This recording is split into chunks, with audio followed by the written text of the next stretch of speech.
ಎಲ್ಲರಿಗೂ ನಮಸ್ತೆ. ನಾನು ಗಿರೀಶ್ ಮಠಣ್ಣವರ್. ಈಗ ಮಧ್ಯಾಹ್ನದ ಹೊತ್ತಿಗೆ ಈ ಲೈವ್ನಲ್ಲಿ ಯಾಕೆ ಮಾತಾಡ್ತಾ ಇದ್ದೀನಿ ಅಂತ ಹೇಳಿದ್ರೆ, ಎರಡು ವಿಷಯಗಳ ಬಗ್ಗೆ ಸಾರ್ವಜನಿಕರ ಗಮನಕ್ಕೆ ಮತ್ತು ಸೌಜನ್ಯ ಹೋರಾಟಗಾರರ ಎಲ್ಲ ಸೌಜನ್ಯ ಹೋರಾಟಗಾರರು ಮತ್ತು ಸೌಜನ್ಯಗಳಿಗೆ ನ್ಯಾಯ ಸಿಗಲಿ ಅಂತ ಹೇಳಿ ಇವತ್ತೇನು ರಾಜ್ಯಾದ್ಯಂತ ಜನ ಒಂದು ನ್ಯಾಯದ ಹಂಬಲವನ್ನ ಇಟ್ಕೊಂಡಿದ್ದಾರೆ, ಆಗ್ರಹವನ್ನ ಮಾಡ್ತಾ ಇದ್ದಾರೆ. ಅವರ ಗಮನಕ್ಕೆ ತರುವುದಕ್ಕೆ ಈ ಲೈವ್ ಮುಖಾಂತರ ಕೆಲವು ಪ್ರಮುಖ ಮಾಹಿತಿಗಳನ್ನ ಕೊಡುವಂತ ಪ್ರಯತ್ನ ಮಾಡ್ತಾ ಇದ್ದೀನಿ. ಏನಂತ ಹೇಳಿದ್ರೆ, ಈಗ ರಾಜ್ಯದಲ್ಲಿ ಇಷ್ಟೊಂದು ದೊಡ್ಡ ಮಟ್ಟದಲ್ಲಿ ಆಕ್ರೋಶ ಭುಗಿಲೇಳ್ತಾ ಇದೆ. ಹೀಗಾಗಿ ಆ ಸಂಸ್ಥೆಯವರು ಪರಮ ಪೂಜ್ಯರು ಅಂತ ಏನು ಅನಿಸ್ಕೊಳ್ತಾರೆ, ಅವರ ಕುಟುಂಬ, ಅವರ ಟ್ರಸ್ಟ್, ಆ ಕುಟುಂಬದವರು, ಧರ್ಮೋದ್ಯಮಿ ಕುಟುಂಬದವರು ನಿನ್ನೆ ಒಂದು ಆದೇಶವನ್ನ ಅವರ ಸಂಸ್ಥೆಯ ಸಿಬ್ಬಂದಿಗಳಿಗೆ ಹೊರಡಿಸಿದ್ದಾರೆ. ಯಾವುದು ಅವರ ಸಂಸ್ಥೆ ಅಂತ ಹೇಳಿದ್ರೆ, ಏನಿದು ಗ್ರಾಮಾಭಿವೃದ್ಧಿ ಯೋಜನೆ ಅಂತ ಹೇಳಿ ಮೀಟರ್ ಬಡ್ಡಿ ದಂಧೆ ಮಾಡ್ತಾರೆ ಅವರು. ಪ್ರತಿ ಗ್ರಾಮಗಳಲ್ಲಿ ಕೂಡ ಮೀಟರ್ ಬಡ್ಡಿ ದಂಧೆ. ಈ ಮೈಕ್ರೋ ಲೈಸೆನ್ಸ್ ಇಲ್ಲ ಅವರದು, ಯಾವುದೇ ರೀತಿಯಾದಂತಹ ಲೈಸೆನ್ಸ್ ಇಲ್ಲದೇನೆ ಕಳೆದ 30 ವರ್ಷದಿಂದ ಮೀಟರ್ ಬಡ್ಡಿ ನಡೆಸ್ತಾನೆ ಬಂದಿದ್ದಾರೆ. ಅದರಿಂದ ಅನೇಕ ಜನರು ಆತ್ಮಹತ್ಯೆ ಮಾಡ್ಕೊಂಡಿದ್ದಾರೆ.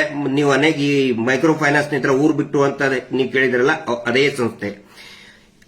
ಆ ಸಂಸ್ಥೆಯಲ್ಲಿ ಅನೇಕ ಜನ ಸಿಬ್ಬಂದಿಗಳು ಕೆಲಸ ಮಾಡ್ತಾ ಇದ್ದಾರೆ, ಸಾವಿರಾರು ಜನ ಕೆಲಸ ಮಾಡ್ತಾ ಇದ್ದಾರೆ. ಅದರಲ್ಲಿ ಅನೇಕ ಜನ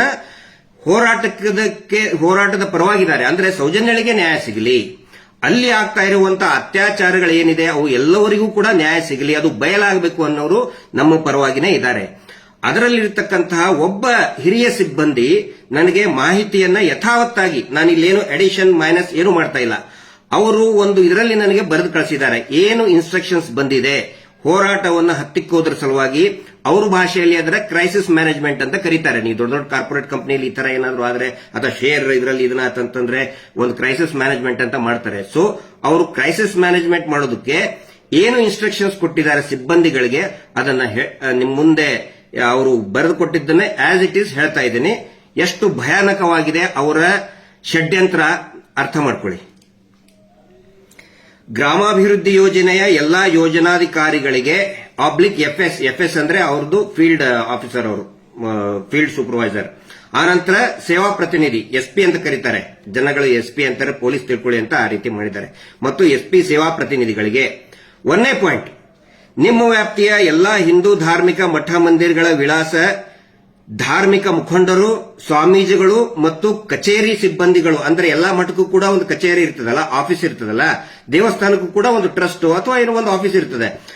ಆ ಕಚೇರಿ ಸಿಬ್ಬಂದಿಗಳ ದೂರವಾಣಿ ಮೊಬೈಲ್ ಸಂಖ್ಯೆಯನ್ನು ಪಡೆದು ತುರ್ತಾಗಿ ಮುಖ್ಯ ಕಾರ್ಯಾಲಯ ಯೋಜನೆ ಧರ್ಮಸ್ಥಳಕ್ಕೆ ಕಳಿಸುವುದು. ಅಂದ್ರೆ ನಿಮ್ಮ ಏರಿಯಾದೊಳಗೆ ಯಾರ್ಯಾರು ಹಿಂದೂ ಧಾರ್ಮಿಕ ಮುಖಂಡರಿದ್ದಾರೆ ಅವ್ರ ನಂಬರ್ ತಗೊಳ್ಳಿ, ಮತ್ತೆ ನಿಮ್ಮ ಏರಿಯಾದಲ್ಲಿ ಯಾವ್ದಾದ್ರು ಮಠಗಳಿದೆ, ಸಣ್ಣದೋ ದೊಡ್ಡದೋ ವಾಟ್ ಎವರ್, ಯಾವ್ದು ಮಠದ್ದು ನಂಬರ್ಗಳನ್ನ ತಗೊಳ್ಳಿ, ಅಲ್ಲಿ ಸ್ವಾಮೀಜಿಗಳ ನಂಬರ್ ತಗೊಳ್ಳಿ, ಮತ್ತು ಅಲ್ಲಿಯ ವಿಳಾಸವನ್ನ ತಗೊಂಡು ನಮ್ಮ ಮುಖ್ಯ ಕಾರ್ಯಾಲಯಕ್ಕೆ, ಯೋಜನೆಯ ಮುಖ್ಯ ಕಾರ್ಯಾಲಯ ಅಂತ ಹೇಳಿದ್ರೆ ಅದು ಇರುವುದು ಧರ್ಮಸ್ಥಳದಲ್ಲಿ, ಅಲ್ಲಿ ತುರ್ತಾಗಿ ಕಳಿಸುವುದು 1ನೇದ್ದು.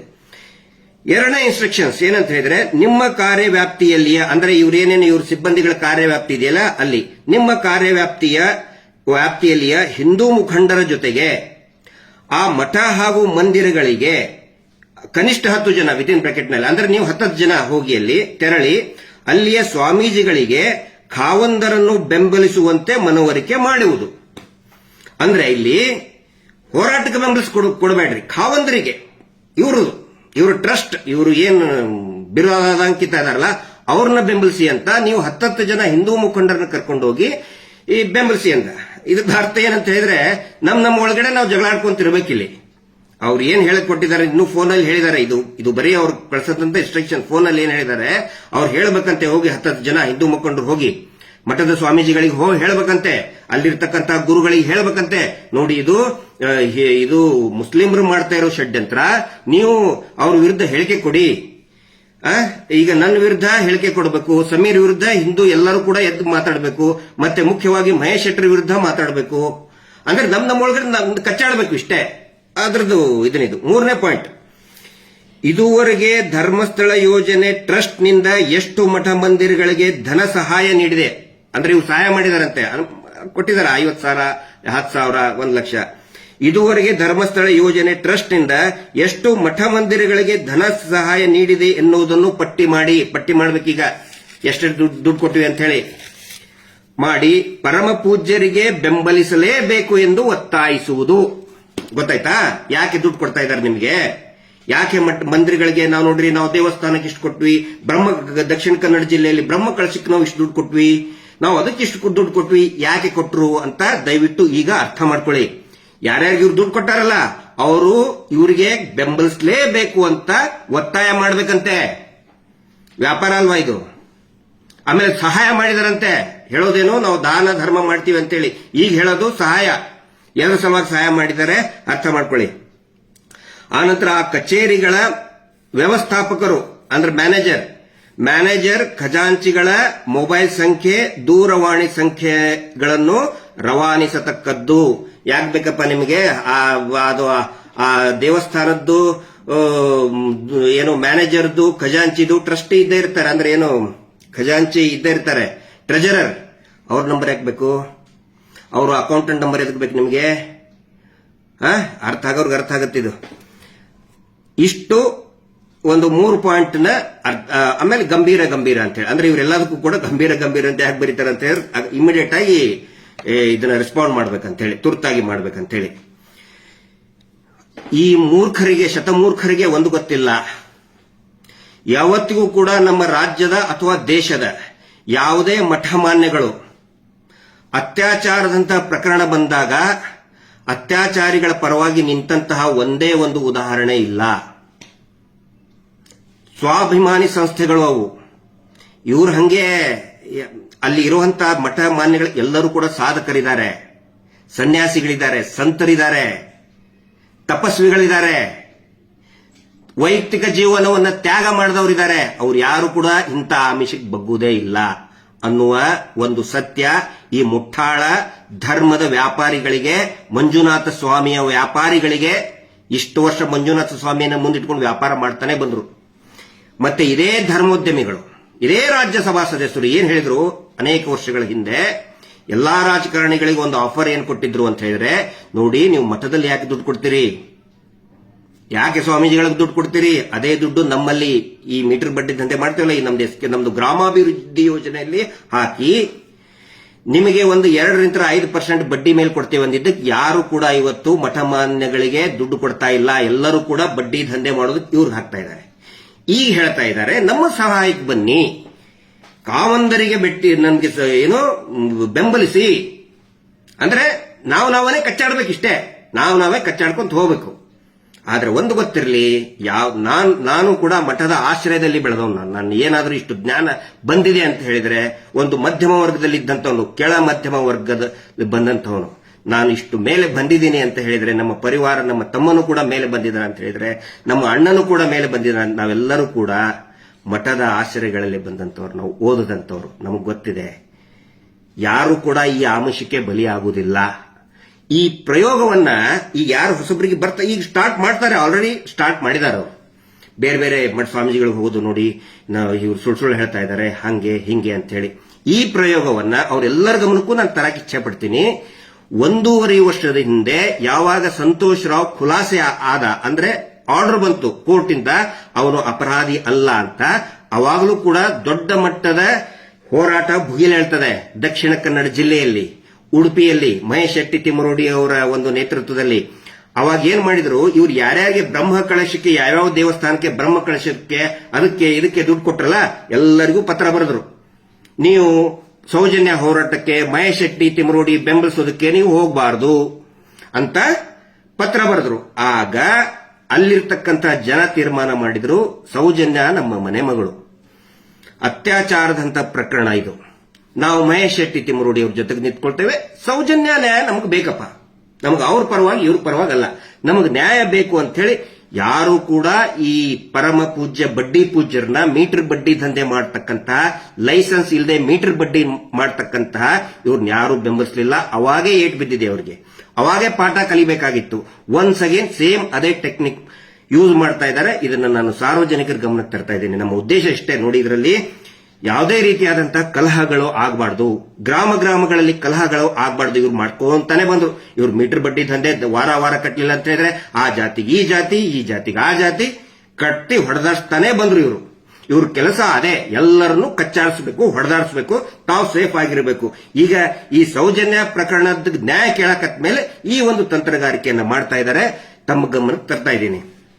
ಇನ್ನು ಕೆಲವೊಂದಿಷ್ಟು ಜನ ಯೂಟ್ಯೂಬರ್ಸ್ಗೆ ಬನ್ನಿ ಧರ್ಮಸ್ಥಳಕ್ಕೆ ಅಂತ ಹೇಳಿ ಬಂದು ಏನೇನೋ ಆಮಿಷವನ್ನ ಒಡ್ಡುವಂತ ಕೆಲಸನೂ ಕೂಡ ಮಾಡ್ತಾ ಇದ್ದಾರೆ. ಮಹೇಶ್ ಶೆಟ್ಟಿ ತಿಮ್ಮರೋಡಿ ಏನು ರೌಡಿ ಶೀಟರ್ ಅಂತೆ ಆದಂತೆ, ಆಮೇಲೆ ನಾನೇನೋ ಎಷ್ಟೋ ಆಸ್ತಿ ಮಾಡ್ಕೊಂಡಿದ್ದೀನಂತೆ, ಬಾಂಬ್ ಬಿಟ್ಟವನಂತೆ, ಬೇಕಾದನ್ ಹೇಳಿ ಅವರು. ಬಾಂಬ್ ಎಸ್ ಅಂತಂದ್ರೆ ನನ್ನ ಬ್ರ್ಯಾಂಡ್ ಅದು, ನಾನೇನದಕ್ಕೆ ಮುಜುಗರ ಪಟ್ಕೊಳ್ಳಲ್ಲ. ಮಹೇಶ್ ಶೆಟ್ಟಿ ತಿಮ್ಮರೋಡಿ ಅವರು ಹೇಳ್ತಾರಲ್ಲ, ಇವತ್ತೊಬ್ಬವನು ಲೈಸೆನ್ಸ್ ಇಲ್ಲದ ಚಾನಲ್ ಅವ್ನು ಹೇಳ್ತಾ ಇದ್ದಾನಲ್ಲ, ಅವಾಗ ಹೇಳಿದ್ದನ್ನ ಈಗ ರಿಪೀಟ್ ಮಾಡ್ತಾ ಇದ್ದಾರೆ. ಎಷ್ಟೋ ದುಡ್ಡು ಬಂತು, 1 ಕೋಟಿ ಎಲ್ಲಿಂತ ಆಸ್ತಿ ಮಾರಿದ್ದಾರೆ ಅವರು. ಹೋರಾಟದ ಸಲುವಾಗಿ ಅವರ ಸ್ವಂತ ಆಸ್ತಿಯನ್ನ ಮಾರಿದ್ದಾರೆ. ಇನ್ನೊಬ್ಬರ ಕಡೆ ಅಂತ ತಗೊಳ್ಳೋದು ದೂರ ಉಳಿತು. ಬರೀ ಸುಳ್ಳು ಅಪಪ್ರಚಾರ ಮಾಡ್ಕೊಂತ ಹೋಗ್ತಾ ಇದ್ದಾರೆ. ಅವರು ಆಸ್ತಿ ಮಾಡಿದ ದುಡ್ಡದು ವೈಟ್ ಅಮೌಂಟ್ ನಲ್ಲೇ ತಗೊಳ್ತಿದ್ದಾರೆ. ಏನಾದ್ರು ಕ್ಯಾಶ್ ಇವ್ರು ಹಂಗೆ ವಾರ ನಗದಿ ತಗೋತಾರಲ್ಲ, ಹಂಗ್ ತಗೊಂಡಿಲ್ಲ ಅವರು. ಪ್ರಾಮಾಣಿಕರು ಇದ್ದಿದ್ದಕ್ಕೆ ಅಕೌಂಟ್ ಅಲ್ಲಿ ತಗೊಂಡಿದ್ದಾರೆ ಅವರು. ಇಲ್ಲ ಅಂತಂದ್ರೆ ಏನೋ ವಸೂಲಿ ಮಾಡಿದ್ರೆ ಕ್ಯಾಶ್ ಅಲ್ಲಿ ತಗೋತಾ ಇದ್ರು. ಹಿಂಗಾಗಿ ಅಕೌಂಟ್ ಅಲ್ಲಿ ತಗೊಂಡಿದ್ದಾರೆ, ಅವರು ಆಸ್ತಿ ಮಾರಿದ್ದಾರೆ.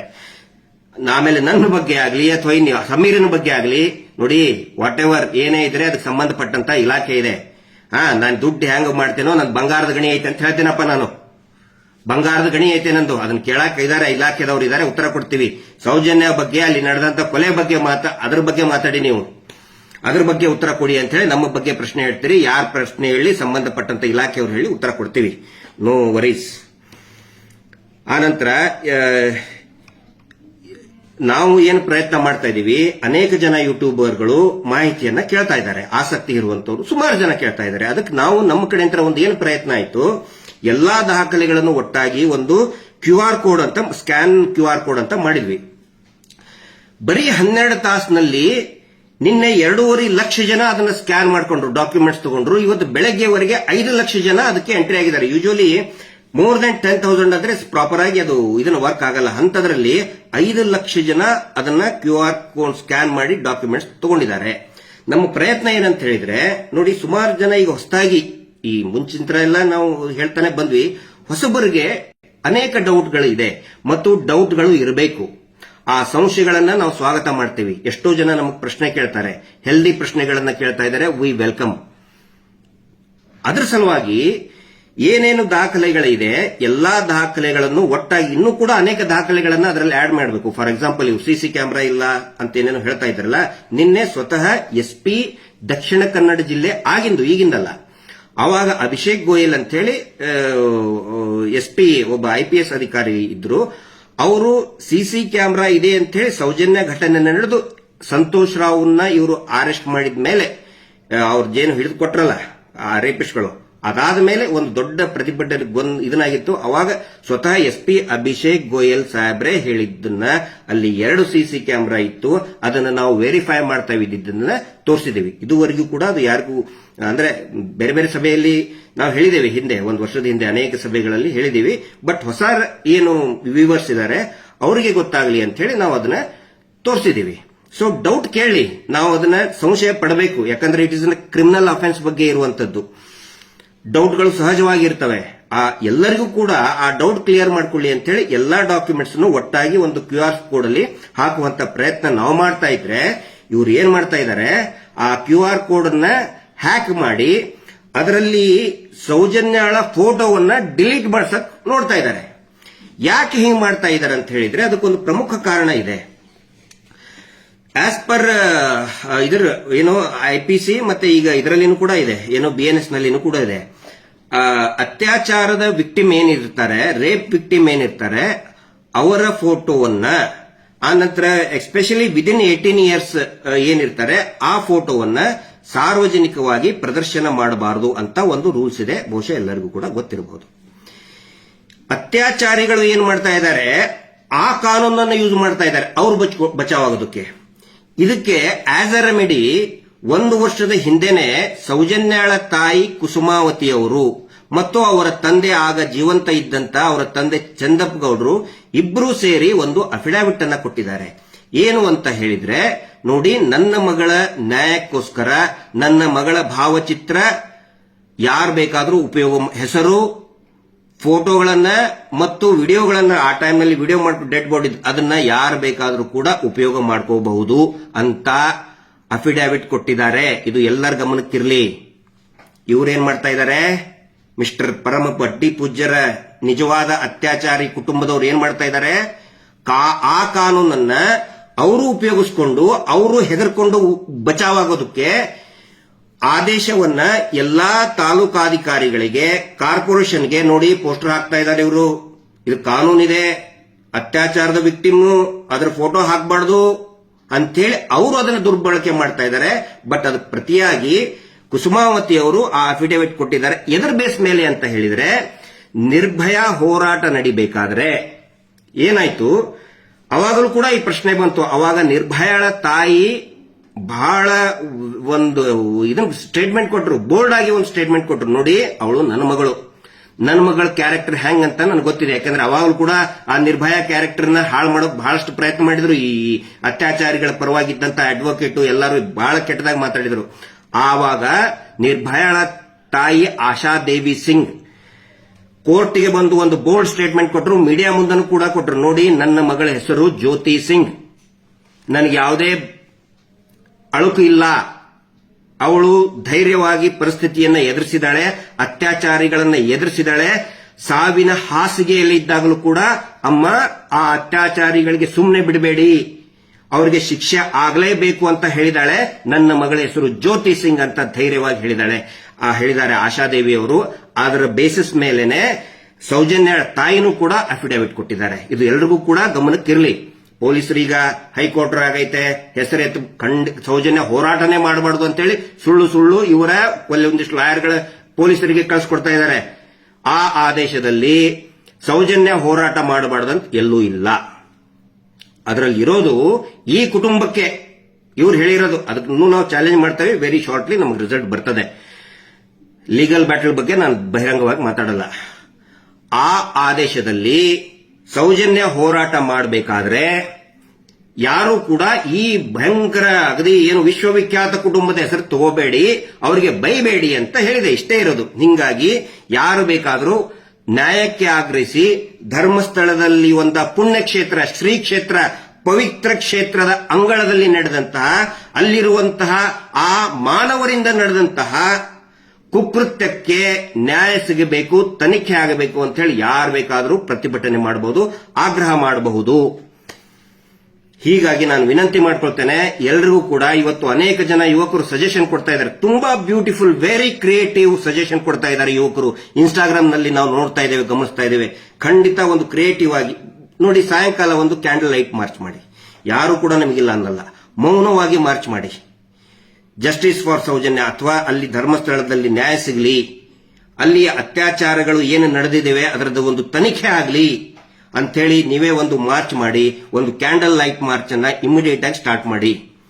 ಇವತ್ತು ಸಾವಿರಾರು ಜನ ನಮಗೇನು ಫೋನ್ ಮಾಡ್ತಾ ಇದ್ದಾರೆ, ಬೆಂಗಳೂರಿನಲ್ಲಿ ಒಂದು ಪ್ರತಿಭಟನೆ ಆಗಲೇಬೇಕು ಅಂತ ಹೇಳಿ. ಅದ್ರ ತಕ್ಕಂಗೆ ಜನನೇ ತೀರ್ಮಾನ ತಗೊಳ್ತಾರೆ. ಜನ ತೀರ್ಮಾನ ತಗೋಬೇಕಾಗತ್ತೆ. ಜನ ಯಾವ ರೀತಿ ಹೇಳ್ತಾರೆ ಆ ರೀತಿ ವ್ಯವಸ್ಥೆಗಳು ಆಗ್ತವೆ. ನಾನು ಕೊನೆಯದಾಗಿ ಇನ್ನೂ ಒಂದು ಹೇಳೋದು, ಈಗ ಯೂಟ್ಯೂಬರ್ಗಳಿಗೆ ನಾನು ವಿನಂತಿ ಮಾಡ್ಕೊಳ್ತಾ ಇದ್ದೇನೆ. ಇಷ್ಟೊಂದು ದೊಡ್ಡ ಮಟ್ಟದಲ್ಲಿ ಆಗಿದೆ, ಸಮೀರ್ಗೆ ದೊಡ್ಡ ಮಟ್ಟದ ಒಂದು ಬೆಂಬಲ ಸಿಕ್ಕಿದೆ ಅಂತ ಹೇಳಿದ್ರೆ that is because of YouTubers. ಆದ್ರೆ ಈಗೇನಾಗುತ್ತೆ, ನನಗೆ ಎಲ್ಲರಿಗೂ ಕೂಡ ನನಗೆ ಅಂದ್ರೆ ಇಂಡಿವಿಜುವಲ್ ಆಗಿ ಅವ್ರವ್ರ ಮನೆ ಹತ್ರ ಹೋಗಿ ಅಥವಾ ಸ್ಟುಡಿಯೋಕ್ಕೆ ಹೋಗಿ ಭೇಟಿ ಆಗೋದಕ್ಕೆ ಆಗ್ತಾ ಇಲ್ಲ. ಸಾಧ್ಯ ಆದಷ್ಟು ನಾನು ಅವ್ರಿಗೆ ಅಟೆಂಡ್ ಮಾಡ್ತಾ ಇದ್ದೀನಿ, ರೀಚ್ ಆಗ್ತಾ ಇದ್ದೀನಿ. ಆನಂತರ ಸಮೀರ್ ಅವರಿಗೂ ಕೂಡ ಅವ್ರದೇ ಆದಂತಹ ಒಂದು friends, YouTube basically is a YouTuber, ಅವ್ರದೇ ಆದಂತಹ ಫ್ರೆಂಡ್ ಸರ್ಕಲ್ ಇರ್ತದೆ. ಅವ್ರ ಜೊತೆಗೆ ಭೇಟಿ ಆಗ್ತಾರೆ, ಭೇಟಿಯಾದಾಗ ಫೋಟೋ ತಕ್ಕೋತಾರೆ. ಅದನ್ನು ಹೋದ್ಮೇಲೆ ಬೇರೆಯವರು ಈಗ professional jealousies or whatever competition ಇರ್ತದೆ. ಹಿಂಗಾಗಿ ನಿಮ್ಮ ಪ್ರೊಫೆಷನಲ್ ಇದನ್ಗೋಸ್ಕರ ಈ ಹೋರಾಟಕ್ಕೆ ಯಾವುದೇ ರೀತಿಯಾದಂತಹ ಧಕ್ಕೆ ಬರಲಾರ್ದಂಗೆ ನೋಡಿ. ಆನಂತರ ಇದು ನನ್ನ ವ್ಯಕ್ತಿಯ ಒಬ್ಬನ ಸುತ್ತಲೂ ಸುತ್ತುದು ಬೇಡ. ಇಲ್ಲಿ Girish Mattannavar is not important. Mahesh Shetty Timarodi ಅವರು ಒಳ್ಳೆ ಫೌಂಡೇಶನ್ ಹಾಕಿದ್ದಾರೆ, ಮತ್ತೆ ಸಮೀರ್ನಂತಹ ಅನೇಕ ಯೂಟ್ಯೂಬರ್ಗಳು ಮಾತಾಡ್ತಾ ಇದ್ದಾರೆ. ಅವರ್ ಜಾಬ್ ಇಸ್ ಟು ಏನೇನು ಅಲ್ಲಿ ಟೆಕ್ನಿಕಲ್ ಲೂಪ್ ಹೋಲ್ಸ್ ಆಗಿದೆ, ಇನ್ವೆಸ್ಟಿಗೇಷನ್ ಲೂಪ್ ಹೋಲ್ಸ್ ಆಗಿದೆ, ಅದನ್ನಿಷ್ಟೇ. ಹೀಗಾಗಿ ಇದು ನಮ್ಮ ಸುತ್ತಲೂ ಸುತ್ತಬಾರದು, ನ್ಯಾಯಕ್ಕೋಸ್ಕರ ಮಾಡಬೇಕು. ನಮ್ಮ ಹೆಸರೇ ಬರಬೇಕು ಅಂತ ಎಲ್ಲೂ ಇಲ್ಲ, ಖಂಡಿತ ನಮ್ಮ ಆ ಆಸೆ ನಮಗಿಲ್ಲ. ಯಾಕಂದ್ರೆ ಒಬ್ರು ನಮ್ಮ ಸ್ನೇಹಿತರು ಬಂದು ಹೋಮ್ ಟೂರ್ ಮಾಡಿದ್ರು, ಕೆಲವೊಬ್ರು ಆಕ್ಷೇಪ ವ್ಯಕ್ತಪಡಿಸಿದ್ದಾರೆ. ನಾನು ಯಾರಿಗೂ ಕೂಡ ಹೋಮ್ ಟೂರ್ ಮಾಡಿ ಅಂತ ಹೇಳಿಲ್ಲ. ಬಟ್ ಸಡನ್ ಆಗಿ ಕ್ಯಾಮ್ರಾ ತಗೊಂಡು ಬಂದಾಗ ಅವರು ರಿವೀಲ್ ಮಾಡ್ತಾರೆ, ಇಲ್ಲ ನಿಮ್ಮ ಬಗ್ಗೆ ಆಸಕ್ತಿ ಇರ್ತದೆ ಅಂತ ಹೇಳಿ. ಬಟ್ ಪರ್ಸನಲಿ ನನಗೆ ನನ್ನ ವೈಯಕ್ತಿಕ ಜೀವನದ ಏನೋ ಮಾಡಿಬಿಟ್ಟೆ ಅಂತ ಹೇಳೋದಕ್ಕೆ ಖಂಡಿತ ಆಸಕ್ತಿ ಇಲ್ಲ. ಸೀರಿಯಸ್ ಇಶ್ಯೂ ಸೌಜನ್ಯ ಪ್ರಕರಣ, ಅಲ್ಲಿ ನಡೆದಂತ ಹತ್ಯೆ ಇದು ಸೀರಿಯಸ್ ವಿಷಯ. ಅದರ ಸುತ್ತಲೂ ಕೂಡ ಇದು ಏನೋ ಅದರ ಕುರಿತಾಗಿ ಫೋಕಸ್ ಆಗಿ ಎಲ್ಲರೂ ಕೂಡ ವ್ಯಕ್ತಿಗತವಾಗಿ ಫೋಕಸ್ ಆಗೋದು ಬೇಡ. ಸಮೀರ್ ಅವರು ಕೂಡ ನೋಡಿ, is a very practical person, very humble person. ಅಹಂಕಾರದ ಒಂದೇ ಒಂದು ಇಷ್ಟು ಪ್ರಚಾರ ಸಿಕ್ತು ಅಂತ ಹೇಳಿ ಒಂದೇ ಒಂದು ಕೂದಲೆಷ್ಟು ಅಹಂಕಾರವನ್ನ ನಾನು ಸಮೀರ್ ಅವರಲ್ಲಿನೂ ನೋಡಿಲ್ಲ, ಆನಂತರ ಮಹೇಶ್ ಶೆಟ್ಟಿ ತಿಮರೋಡಿ ಅವರಲ್ಲಿನೂ ಕೂಡ ನಾನು ನೋಡಿಲ್ಲ. ಈ ಹೋರಾಟದ ಒಂದು ವಿಶೇಷತೆ ಅಂತ ಹೇಳಿದ್ರೆ ಅಹಂಕಾರಕ್ಕೆ ಇಲ್ಲಿ ಅವಕಾಶ ಇಲ್ಲ. ಯಾರು ಅಹಂಕಾರ ನಾನೇ ನಾನೇ ನಾನೇ ಅಂತ ಹೇಳ್ತಾರೆ, ಅವ್ರಿಗಿಲ್ಲಿ ಅವ್ರು ಆಟೋಮೆಟಿಕ್ ಆಗಿ ಅವರೇ ಹೋಗ್ಬಿಡ್ತಾರೆ. ಸೊ ಇಷ್ಟು ನಾನು ಹೇಳಬೇಕಾಗಿತ್ತು. ಎಲ್ಲರೂ ಕೂಡ ಹೋರಾಟದ ಮೇಲೆ ಫೋಕಸ್ ಮಾಡಿ, ನ್ಯಾಯಕ್ಕೋಸ್ಕರ ಫೋಕಸ್ ಮಾಡಿ, ನಾಟ್ ಆನ್ ನಮ್ಮಂತಹ ಇಂಡಿವಿಜುವಲ್. ನಮ್ಮಂತವ್ರು ಸಾವಿರಾರು ಜನ ಇದ್ದಾರೆ, ನಾನಿಲ್ಲ ಅಂದ್ರೆ ನನ್ನಂತ 1000 ಜನ ಹುಟ್ಟಿಸುವಂತ ಕೆಪಾಸಿಟಿ ಆ ಸೌಜನ್ಯ ಶಕ್ತಿಗಿದೆ, ಮಂಜುನಾಥ ಸ್ವಾಮಿಗಿದೆ. ಸೊ ಎಲ್ಲರೂ ಕೂಡ ಹೋರಾಟದ ಬಗ್ಗೆ ನ್ಯಾಯದ ಕುರಿತಾಗಿ ಫೋಕಸ್ ಮಾಡಿ ಅಂತ ಹೇಳ್ತಾ,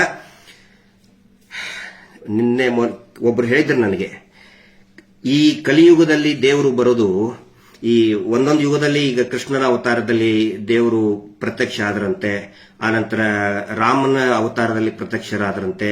ಆದರೆ ಈ ಯುಗದಲ್ಲಿ ದೇವರು ಪ್ರತ್ಯಕ್ಷ ಆಗೋದು ಜನಸಾಮಾನ್ಯರ ರೂಪದಲ್ಲಿ. He comes in the form of a common man. ಈಗ ಜನ ಎದ್ದಾಗಿದೆ. ಪ್ರತಿಯೊಬ್ಬ ಇದೇನು ಮಾಸ್ ಇದೆಯಲ್ಲ, ಜನಸಾಮಾನ್ಯರ ಸಮೂಹ ಇದೆಯಲ್ಲ, ಸುನಾಮಿ ತರ ಬರ್ತಾ ಇದೆಯಲ್ಲ, ಅದೇ ದೇವರ ಸ್ವರೂಪ. ನೀವು ಹಿಂದೂಗಳು ಹಿಂದೂಗಳಾಗಿನೇ ತಿಳ್ಕೊಳ್ಳಿ, ಮುಸಲ್ಮಾನರು ಮುಸಲ್ಮಾನ್ ರೀತಿಯಲ್ಲೇನೆ ತಿಳ್ಕೊಳ್ಳಿ, ಕ್ರಿಶ್ಚಿಯನ್ರು ಕ್ರಿಶ್ಚಿಯನ್ ರೀತಿಯಲ್ಲೇನೆ ಯೇಸು ಅಂತ ಬಂದ ಅಂತಾನೆ ತಿಳ್ಕೊಳ್ಳಿ. ಸೊ ಧರ್ಮದ ಭೇದ ಭಾವ ಬೇಡ. ದೇವರು ಬರೋದು in the form of a common man, ಸಾಮಾನ್ಯ ವ್ಯಕ್ತಿಯ ರೂಪದಲ್ಲಿ ಬಂದಾಗಿದೆ. ಹಿಂಗಾಗಿ ಇವ್ರು ಏನೇನೋ ಅಗಳನ್ನ ಈಗ ಹೇಳಿದ್ನಲ್ಲ, ಅಲ್ಲಿ ಹೋಗಿ ನಮ್ಮ ವಿರುದ್ಧ ಸ್ಟೇಟ್ಮೆಂಟ್ ಕೊಡಿ, ಆ ಧರ್ಮದವರು ಆ ಧರ್ಮಕ್ಕೆ ಹೋಗಿ ಸ್ಟೇಟ್ಮೆಂಟ್ ಕೊಡಿ, ಅವು ಯಾವ ಕುತಂತ್ರಗಳು ಕೂಡ ನಡೆಯೋದಿಲ್ಲ ಅಂತ ಒಂದು ಮಾತು ಹೇಳ್ತಾ, ಎಲ್ಲರೂ ಕೂಡ ಇದೇ ರೀತಿಯಾದಂತಹ ಒಂದು ಪ್ರಯತ್ನದಿಂದ ಸೌಜನ್ಯಳಿಗೆ ಮತ್ತು ಅಲ್ಲಿ ನಡೆದಂತ ಎಲ್ಲರಿಗೂ ಕೂಡ, ಎಲ್ಲ ಆತ್ಮಗಳಿಗೂ ಒಂದು ಶಾಂತಿ ಸಿಗಲಿ, ನ್ಯಾಯ ಸಿಗಲಿ ಅಂತ ಹೇಳ್ತಾ ಈ ಲೈವ್ ಅನ್ನು ಮುಗಿಸ್ತಾ ಇದ್ದೇನೆ. Justice for Soujanya. ನಮಸ್ತೆ.